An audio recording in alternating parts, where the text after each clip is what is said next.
it's not in his heart to want to change and just be here, for a signature, I mean, so be it. But you cannot argue the fact of a changed life. As Pastor Conrad, he's a pastor at our church. He's our Bible study leader. And I thank God he's real inspiring, and the stories that he has within his own life and he shares, it also reflects on me that, towards what I've gone through. At the same time, each and every one of us has our own story, our own life. And in the beginning I said, as a sponge absorbs the water, it gets heavier. So each and every one of us, as infants growing up, we're absorbing the things of the world, just like I said. And with that being said, I'm going to go to scripture towards, and this is in 2 Timothy, sorry, that's my son. It's 2 Timothy chapter 3. It says, but know this, that in the last days, peerless times will come. First of all, I want to look at the word peerless. Peerless, full of danger or risk. As Pastor Conrad was sharing his stories, towards his friends, perilous times will come. And as I read the definition, it says full of danger or risk.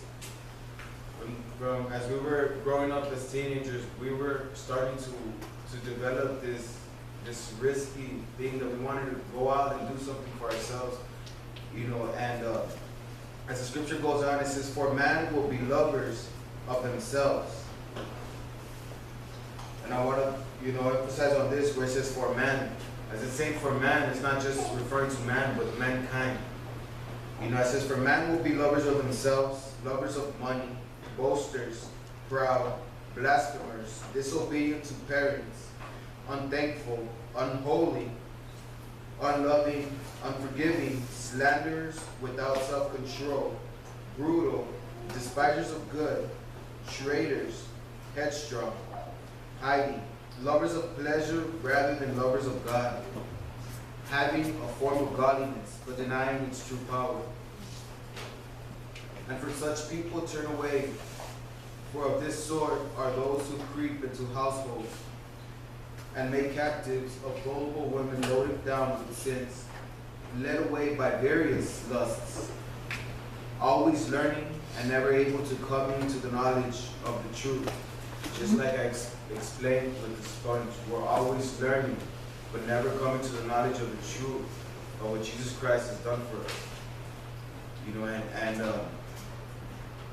And that was going real good with Pastor, how he was sharing everything he was sharing, tied down to this scripture, because it's true. As we grow up, man and women, we started learning different things within ourselves, within school. Everything we learned led us to prison or to institutionalized, or wherever it led us to, it led us down the wrong path, and now we're here today. With myself, I'm just gonna share a little bit of my testimony. As I started growing, my mother had an accident, lost her eyesight and half her memory. From there, I had two options: to better my life or to go down the wrong way. But just like I saw that my mom lost her eyesight and half her memory, I saw that she didn't care and she took off. So when that happened, that seed grew within me to say, you know what, well, I don't care of this world. I don't care of what's going to happen. So I did my own thing. I became what this scripture said. My pride got in the way, that it led me to wanting to do more things, greater things, and wanting to feel like I want to put my name out there. So I did it for the wrong reasons. Women, lust, everything, money, everything, drugs, gangs, that led me to prison. Age of 17, facing 10 years. I did facing 10 years for cars and trucks out of a dealership. I'm not gonna put it long for you, but then, I got blessed with 3 years, but because of my age. I did 2.5, got out, 6 months of parole. I finished parole by a threat, because then again, I didn't, really care. But a year later, came down for 4 counts of kidnap, 4 counts of hostage, 4 counts of aggravated assault with a deadly weapon at gunpoint, and a homicide. Homicide was 99 to life, and the rest was 80 years. March 1st of 2013, I gave my life to Jesus Christ. And because of that, making that choice to stand up for my life and do something better with it, God restored everything. He gave me 3 years. I did 2 years and got out with 1 year of parole. You know, I have my wife that's sitting right there with my son. You know, I didn't think they were going to wait for me, but like I said, God restored everything. It was Jesus Christ. It was only Him. Because I tried it on my own for years. It led me to nothing. You know, but just like my testimony, now we want to open up for testimonies if anybody would want to share. Actually, I have a question for our guest speaker, Pastor. I know you mentioned and talked about association. What, in your advice, what would be the best way to overcome the people that we know, the lives that we live? That's a good question.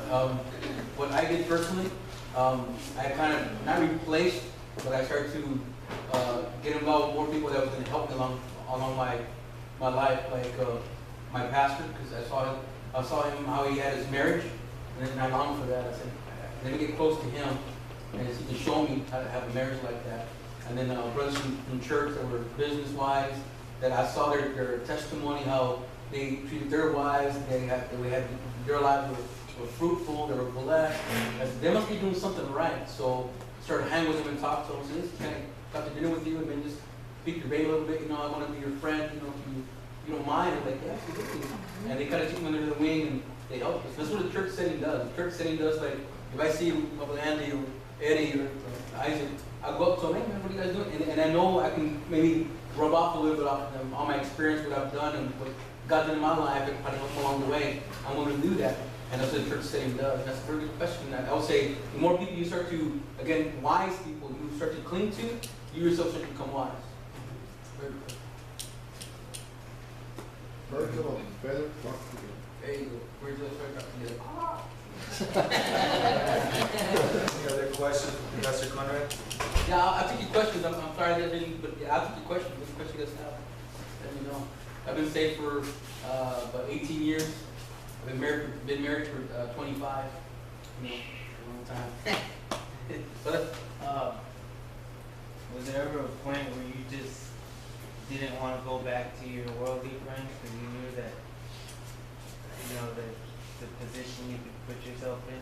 yeah, and just recently, I told you about, I'd say about 5 months ago, I stopped at my friend's house. I was just cruising by the whole neighborhood, and he was outside, drinking the beer, he's all acting all bad, so I stopped, and he kind of like, whoa, and I was like, what's up, man? Like, didn't know it was me. He's like, roll down the window, hey, bro, what's up? He goes, hey, you scared me, man, get down, what's up? So I got down, and we started talking and stuff, and other friends started coming, get to the whole hangout place. So, and after a while, I felt too good there.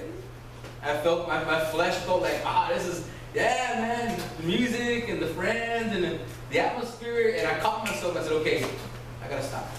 But you know what, I gotta go there. Hey, you've been here about 30 minutes, an hour. I really appreciate you guys, man, I gotta go.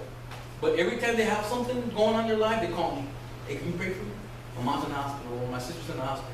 In fact, that brother himself, he called me, his sister had an accident, some type of, like a stroke, and goes, can you pray for her? She's at the Edinburgh hospital. I said, I'm passing it right now.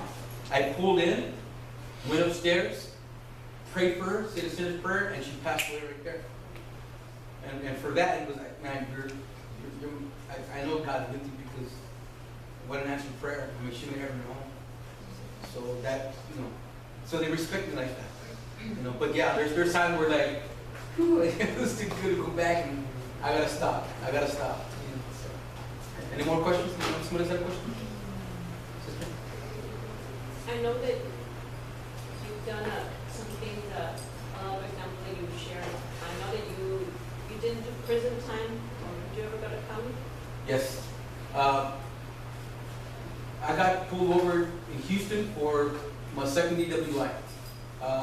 My second DWI for a .03, which is a .28, which is 3 times over the legal limit.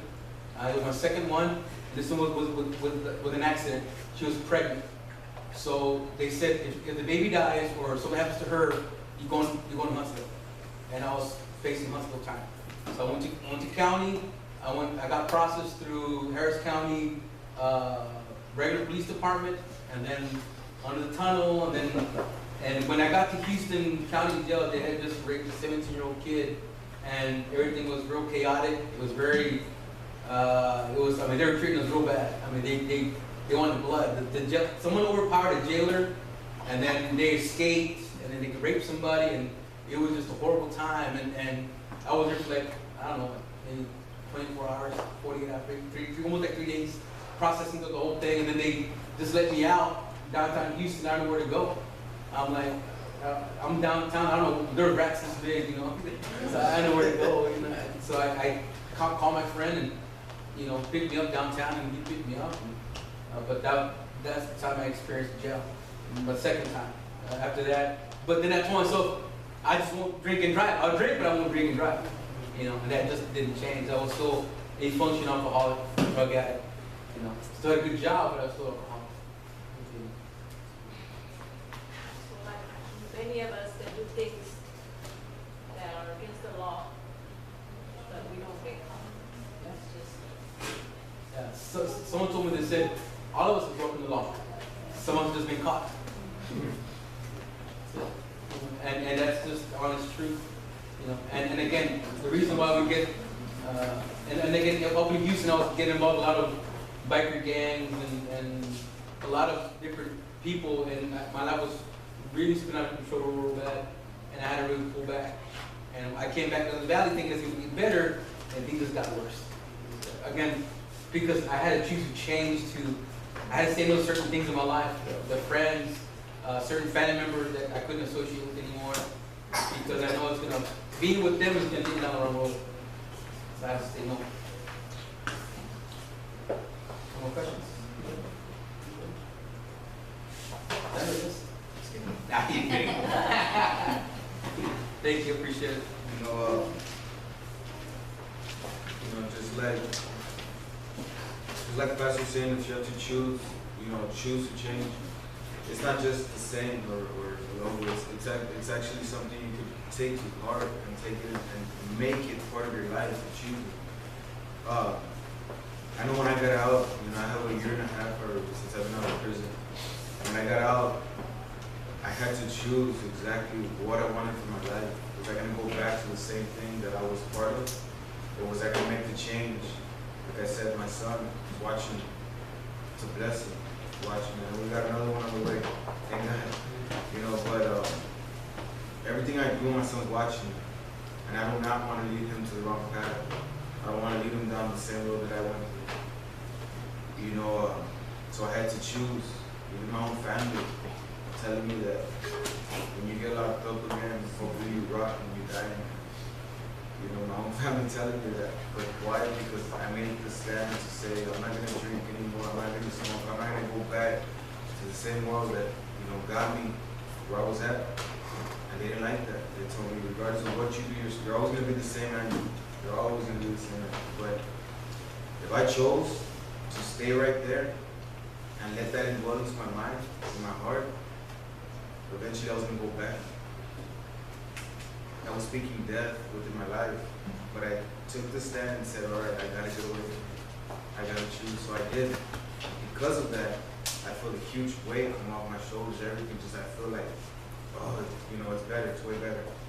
And just like me, there's also, others that also make that change for their lives and the lives of their family. And because of that, we're here today. We're here today. Anybody else want to share their testimony or question? I want to say something. Pastor said that you should hang around with people, that you started seeing all of that, I want to be like that person. I think that's one of the things that Orlando says, and a lot of the things that he says. He says, you find the person you want to be like, Yes. and do what he or she does. Yeah, exactly. Yeah. I know, Rolando, some of the things that he really pushes for is to read books. And one thing that's one thing that you ought to do. And him in this place, the Jim Rohn books that he has, that he always says you get those books are very good. They help you change the way you're thinking. You know, any challenges you got for the 30-day challenge, take it, man, take it. Again, that's the first step to changing certain things. Their minds start to unlock. You start to see things differently because those books and stuff like that. So once you do those things, we'll keep you accountable and help you guys do those things. What Pastor was saying about influence. I was out of town this week. I was with, I was in Chicago for some business. But I was staying with my aunt. My aunt she has like 14 children, and was like all their whatever like offspring or whatever. She got about at least 50 in that house. And back then I was the influencer. You know, they would always wait for me. Here comes, let's wait for Rudy. He's coming. He's already coming this week. And every weekend in Chicago, we had one of my cousins had a club. So they always had Jay Perez and Pira Studio, all them big time around. So they always said, let's wait for Rudy. Let's wait for Rudy. We're gonna get a thing, you know. Let's gotta wait for him. So now they saw me this week. They said, man, they didn't even want to drink up here in front of me. So I made them feel so uncomfortable. Oh, that was God. Yeah, no. So Conviction, yeah. now I'm influencing them to do it right. Come on.